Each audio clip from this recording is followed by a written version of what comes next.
Hello, this is Bradley Bush, and this is a recording for the Business for IT Professionals course at Durham College, MGMT 1224 of winter 2025. This is the assignment, HR assignment. This is part 2, HR activity part 2. So, step 1, I watched the video supplied by my classmate, James, and I thought, while I was watching on these questions here, I'm going to tell you what I was thinking. So, situation / task. Was the task or situation clearly and adequately described? And I say yes. He said there is no way to get his equipment to destination on a short notice. So, action. Did the action taken demonstrate application of the required employability skill? Were sufficient details provided to allow the viewer to evaluate the candidate's employability skill? I'd say yes. What he did is he remembered the previous year was the trucking company that moved their stuff, so he called the trucking company and he confirmed that he could get trucks to move all of his stuff on short notice.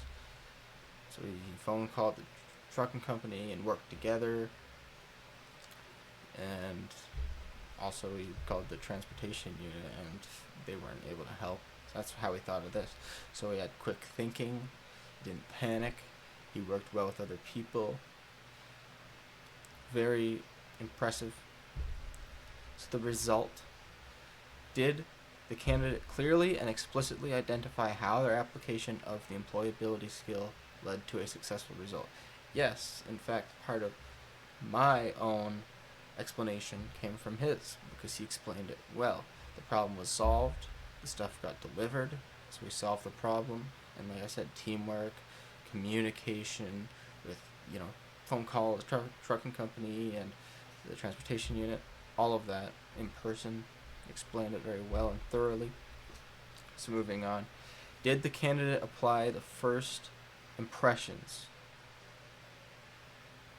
Strategies known in HR activity part 1. So it's the same stuff. Smile, appropriate tone, all that. So for the first blank, I'd say yes. He smiled enough. He had a good tone. He spoke at a good pace. He spoke at a good volume and pitch. For the next one, grammar. He used decent grammar, and he had a good speaking style. Moving on, good attitude, for sure. He thanked the viewer, and he did not blame others.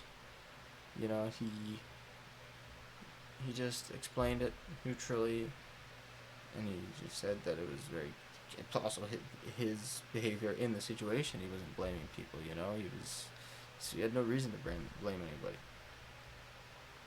which is a good employability skill. And beyond that, check your tech. Yes, his face was centered on the screen. His camera was angled good. Is an appropriate, neutral, well-lit backdrop. But it had some background noise, and he would say and a lot. But it was understandable why, especially the background noise. He's busy, he has things going on, and other people living with him. And there was no further distractions or noise beyond that, so it wasn't so bad, but it was something to note. So for step 2, the constructive feedback, like I said, it was well described, he spoke clearly. There's a couple things there, and those are 2 things that were done well, and one thing I wish he did differently is less background noise. I mean, it could have been done without. He could have found somewhere with less background noise, or he could have reduced that background noise. I'm sure there didn't need to be a TV playing in the background. And for step 3, identify at least one way your decision might be biased.